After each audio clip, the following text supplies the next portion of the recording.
My guest at this time is a legendary WWE superstar and professional wrestler. He is the one and only. Go ahead, everybody do it together now. Pat yourself on the back. It's Barry Horowitz. Barry, I am thrilled to get to talk to you. Thank you so much for taking the time, Barry. Oh, thank you, Nick. That intro I'm blushing. Oh my God. I'm actually technically blushing. Oh, well, technically I'm blushing. I'm talking to you right now, Barry. You know, you came up recently. I was interviewing Al Snow, and he was telling me the origins of the Job Squad. And he was saying, you know, guys like you and him, you know, all the other people were backstage and they were pretending like it was real and the wins meant so much to them. They were like, me and Barry, we have more power than anybody else in this locker room, because if Undertaker gave Barry a choke slam and he got up and he walked away, Undertaker is dead. He is done. When I relay that to you, I guess that resonates to you when you hear me say something like that. Yeah. It resonates, and I respect that statement from yourself and Al Snow because not too many people say it. The smart marks do, and they're really smart. So I go by their word.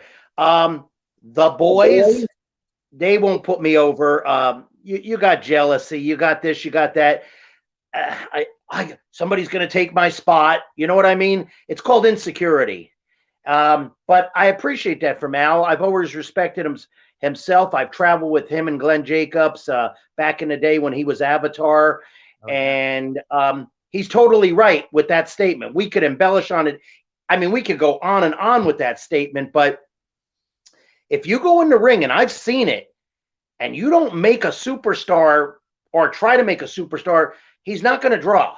And what's really important is if the guy can't work at all, Ultimate Warrior, excuse me, sorry. You know, if he can't work at all and just wears face paint and shakes the top rope, I mean, that's really where, you know, that's called, then you really gotta work hard. But if they put me in there with Bret Hart, TV, 10 minutes, we're going to have even a better match because we both could wrestle. Yeah. See, people don't get the thing about enhancement. There's two sides to that name. There's enhancement where, and I don't mean this in any disrespect, there's some guys, hey, I just want to get in the ring. I'm going to take some bumps. I'm not in the greatest shape. I trained at a half-ass school, and that's what they want. And then there's enhancement that could go, I could put Undertaker or Shawn Michaels or anybody in 1 or 2 minutes. But then again, I could tear down the house next night in Montreal, Canada with Owen Hart for 15 minutes. Yeah. See, there's a difference. You got to pull your weight, and I could pull it. A lot of guys won't admit that, or they won't say that about me. Obviously, Al is saying that, and Al's in the same position. I mean, technically, first of all, everybody loses. Okay. Right. You gotta have a loser. My Buccaneers lost, my Patriots have lost. There's got to be a loser in the movies. There has to be. It would be boring if it just couldn't be. It would draw you flies in a phone booth. Yeah, I agree with that wholeheartedly. I'm just calling it like it is. No, and that's the thing though, Barry, is like, you know, you helped define so many wrestlers, right? You made all of these wrestlers look so good. I mean, I would be remiss if I mentioned your name to anybody. I'm 36. Anybody within like a 20-year time frame of me, I feel like they know the name Barry Horowitz. They've seen you. There's some resonance there. What I mean, do you see yourself in like the Hall of Fame? Do you have contact with WWE? Like, what is their wow. vibe on you, man? I mean, I feel like there's certainly place for you. Well, you know, and you know what? Thank you.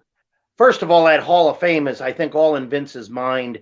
It's nice to be there, but when you got Kid Rock in there and Bob Uecker and people I can't even I mean, in the NFL Hall of Fame, I don't see nothing but football players. I understand it's two different venues, two different avenues, two different sports, but it's you're telling me all the cockamamie things they've come up with in the last 5 years on Raw, you can't have for 1 year. The people would go insane. I'd put my house on it that have an enhancement Hall of Fame. or just at one enhancement guy every year. You guys can't think of this. You big time story writers, you Hollywood producers, you writers, you can't think of something that basic. And if you don't think it's going to get over, well, I don't think on Monday Night Raw a few years ago, Pat Patterson and Jack Briscoe schoolboying the 24-hour champion is going to draw you much either. Give me a friggin' break. Come on now. I'm calling it like it is. I'm not knocking. I have no heat up there at all, except like Jim Cornette said on his podcast, maybe I was too good. Maybe I was too good, Nick. I worked too hard and I never failed a drug test. I trained my ass off. I worked hard in the ring. Give me a friggin' break. I mean, my legacy is my last hurrah in my career, besides doing things like this, is to be a coach at some kind of performance center or training center. So I could pass on my knowledge and what Malenko has taught me, Malenko's taught me. And, you know, we're not training for 2 or 3 months and you got a guy that's been in the business 3 years. I've been in the business over 30 years. I've paid my dues. I've been trained by the best in the world. Bar none. I don't care who wants to talk up and do this. Maybe I'm being biased, but if we want to get logistics out and terminology and whatever else you want to pull out of your hat, Malenko's the best. Malenko's the best. And man, a couple things, follow-ups on that. You gave me so much to think about there. First of all, are you talking to anybody? I think that's a great idea. You're down in Tampa, I know. Are you talking to anybody about possibly coaching? You know, boy, you got so many good ideas, Nick. I mean, I'm resonating with everything you're saying. I've been there. First of all, once again, I live an hour from the Performance Center. Think about what I'm about to say, and then go on. Is my word getting through? I don't know, because think about it. I'm there to add, you got a stew. I just want to make it more flavorful. I don't want to take nobody's spot. I don't want to take Sean's spot, Norman Smiley, what is his name? Matt Bloom, the head trainer. What do I know about Matt Bloom? Nothing. That he was Tennessee and Prince Albert, 2 gimmicks that failed in a year and disrespected me over the phone completely. I mean, how dare you? I'm not comparing myself to these gentlemen, but Ricky Steamboat or Flair or Hogan, the list goes on. Boogie Woogie Man, Jimmy Valiant, Rufus R. Jones, Johnny Weaver, Piper. How dare you say, "Yeah, Barry, you've been out of wrestling a while," and like I'm just getting off the couch and I need a job. But no, I've surrounded myself by this. And he says, "Do you know who our CEO is and world champion?" First of all, I don't care. Second of all, if that's my only flaw, when I get to the building, take me in a room for 10 minutes and you could smart me up and I'm up to speed. What you need to worry about, does Barry look the part? Is Barry in shape? Does he look good to our students? Does he talk good to our students? Does he bully our students? Does he show up on time? Does he have a drug problem? Does he have a demon problem? Does he have alcohol? No. What are you, afraid of me? You should be, because I will take your fucking spot in 1 minute. Not trying, knowing. There's a difference. Trying to take the spot or knowing. And I know. I'm not perfect, but I'm a lot better than these other clowns. So I find it highly disrespectful, especially All Elite Wrestling. It's right up my alley, all the wrestling they do there. I know some of the guys that are behind the scenes. I have no idea. And if I have some kind of hidden heat or I'd rather somebody call me up and say, "We just don't like you," or "You got heat," something. But I'm seeing guys getting taken that have had fights on airplanes that have never worked for Vince or caused problems and get second. What? Is that what I need to do? I'll pass. I'm legit. I'm real. Yeah. I don't play that. I don't play that shit. And the thing is, Barry, I mean, you talk about the pedigree, right, with the Malenkos. I know you go deep with the Harts as well. I know you worked a lot with the Harts. Like, you know, one of the things that I think a lot of people really enjoyed about your presentation I'm going to try to slow it down just a second, because you brought up a really wonderful point about like an enhancement talent wing, right, of the Hall of Fame, which is a conversation we get to here in a second. But the idea that training specifically wrestlers how to do that role from somebody who really defined it, right? Because one of the things I hear from down at the Performance Center is everybody kind of gets trained the same way. There's really not a referee training program. There's not really a commentary program. Bringing that kind of unique perspective where you could teach talents how to do what you did so well, but you also presented yourself like you could be at a higher level and working with talents that you see could obviously do that as well. I'm a little bit of a ways to get there, but am I kind of encapsulating kind of what you're thinking in this moment? You know, you're totally right. Every time I fly somewhere and I do a meet and greet or I do a private seminar, which is for a school. I did one recently up in Buffalo, New York, Nickel City Wrestling. Phenomenal. And I'm not just saying this. These guys got their act together with the venue, the merch, everything, the way they train guys. I spent 2.5 hours with these guys. Respectful they were. They listened. And it's hard now. Think about this, what I'm about to say. I got to do in 2 hours my whole career. That's hard. So what I do is let's say I did 50 things, 80 things. I just take one of each. Now, if I was there every week teaching these guys, it'd be just like me. 18 months in a mattress factory that was 104 in the summer in Florida and 40 in the winter, and getting stretched and thrown around on judo mats from Jody Malenko, Dean Malenko, the great Malenko, Carl Gotch, Carl von Stronheim. The list goes on. But guess what? I paid my dues. It smartened me up. And if you want to take a house, they built my foundation picture friggin' perfect. I got polished by getting on the road and traveling with Steamboat, Youngblood, Mike Rotundo, Bugsy McGraw, Rufus R. Jones, Johnny Weaver, the Crockett's. Why? Sit in the back seat and shut your mouth and absorb and listen. Watch every match to the end. That's all I did. That and train, and that was it. No partying, no nothing.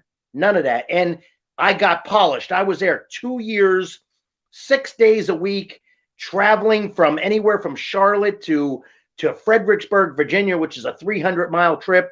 Sonny Fargo, great referee. I mean, these people were just they were important to me. They helped mold me by listening. And then I think once a month we went to the Maple Leaf Gardens in Toronto, and that was really cool too. You know, just traveling. But sure. I am so happy the way I was taught and broken in, because I see what's out there, and some guys don't even know how to grab a headlock. That's pitiful. They don't know how to enter the ring. But what they do know how to do is 50 moonsaults, 50 super kicks, and then beat you with a backslide. That makes about as much sense as a one-legged fireman kicking down a screen door in a submarine. Yeah, you fall down and drown that way, you know, especially with the got it. So with the you brought up the call with Bloom. Was that the last time you talked to anyone at the company, or have you had communications with them since then? Actually, I'm glad you said that. I got a call from the executive producer of the WWE Network. They did a documentary on Barry Horowitz last December in Florida. Yes. It was great. They flew in. They treated me first class. Treated me unbelievable. I was at WrestleStock 2 months ago. It was part of WrestleMania, all that stuff. There was different things going on. They came there, filmed me signing autographs, talked to the fans. I was just notified. The reason I don't know, it's been pushed back now till a few more months. I was supposed to come out in June or July. It was either an hour or 2 hours. I know I was the first person to be interviewed, and there's some other guys. So I'm in contact with them now. I'm waiting. Now, this poor gentleman, I mean, he's the executive producer, but how much, you know what I mean? I don't want to put him in that spot, but I mean, I know a lot of people there, but it's hard to get a hold of them. In talent relations, there's all newbies there, and they think they're talking to a rookie. I was there before they even thought of going there, and half of them aren't wrestling background. Here's another thing. You have professional wrestlers. Some just, I want to be a wrestler. A good example, I think, if I'm not mistaken, George Gray. aka one man gang. Yeah. Never, I don't think, did sports, nothing, did any of that, but drew money, nice guy, good worker. Mm-hmm. I'm a firm believer. This is just me. I like that athletic background for a foundation. Either it be wrestling, football, it could be baseball and everything. I prefer amateur wrestling. It's just, that's the way I think. And Sure. I'm sure Kurt Angle thinks that way. I'm sure Bob Backlund thinks that way. And there's the Steiners. When you get that foundation and platform and you could translate to pro, I just think it's better. You're a better athlete, a better worker, and it's more respect for the business. Now, I'm not saying everybody should do that, but that's my person. That's why I knew when I was going to be a pro wrestler, I'm starting at the bottom. I'm going to climb those steps properly. I mean, I relate to there's only 2 songs I relate to. I'm a big country music fan, and in fact, my CMA awards are on tonight live. And I'll be there watching because that's my hobby. I was also in a #1 country music video in '95, Pickup Man by Joe Diffie. Was the video of the year song? Yeah. I'm in there 4 times. 95 was a big year for you. I didn't know you were doing movies. Yeah. Wait a minute. I take that back. I'm sorry. 94. Okay. 94 was yeah. That's when Horowitz Mania was running wild, 94, 95. That was something like that, yeah. Okay. So anyway. So what was I got sidetracked on that. So we were talking about the country music video. Yeah. Yeah, we're talking about the country music and the videos, and then I was saying there was a reason I was going into that, and I got sidetracked with the that people didn't know that I did that. Oh, I'm sorry. So if you listen to the song "The Dance" by Garth Brooks, one of my favorites. Thank you. "The Climb" by Miley Cyrus. Okay. If you listen to both songs, they're both the same. It's basically saying, I could have did this, I could have did that, but I wouldn't have did the dance, and I wouldn't have missed the dance for anything. Basically, what he's saying is he's paid his dues. He's climbing. And the same thing with "The Climb" with Miley Cyrus. That's how I resonate that and put that together because of my background with country music. I lived in Nashville for 10 years. It's my second home. I'm a native of St. Petersburg, Florida, but I love Nashville. And the main reason, I love the South, but I do love my country music, and that is the king, the Mecca of country music. Oh, yeah. Yeah, because Nashville, then Branson, I think, right underneath that. Yeah. Yeah, probably in that order, too. There's others, but the king is Nashville. It can't be topped. We're talking the Grand Ole Opry. We're talking about the Mother Church. Oh, I've been. I grew up in Texas, so Garth Brooks. Yeah. I could probably sing every lyric to every Garth Brooks song ever written. Just part of my blood. So wait, back up here a little bit. So I'm very interested. I'm very interested that you're interested in passing on your knowledge to the next generation. So WWE, it sounds like they like you. They're doing a documentary about you. That's really great. I was stunned. Yeah. I was stunned. That seems like the kind of thing they do to shine somebody up, for something bigger, in the not too distant future, right? I just want to, I can't see me. I'm a certified sports nutritionist by trade. I went to FSU when I wrestled, and I also took sports nutrition. Mm-hmm. I left college because I wanted to pursue pro wrestling. I didn't want to stay there for 4 years. I couldn't afford it. So I did that. And I just, it's just, I don't understand. I could understand if I didn't have the mechanics. I wasn't in shape. I didn't have a passion for the business. But why should I stay home and miss 6 figures a year or whatever they pay, whatever it is, it's going to be well worth it.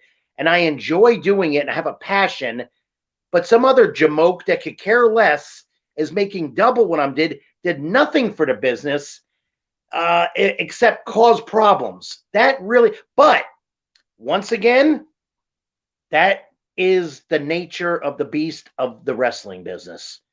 And I'm Yeah. sure it's in Hollywood. I'm sure it's in football. I'm sure it's all over the friggin' place.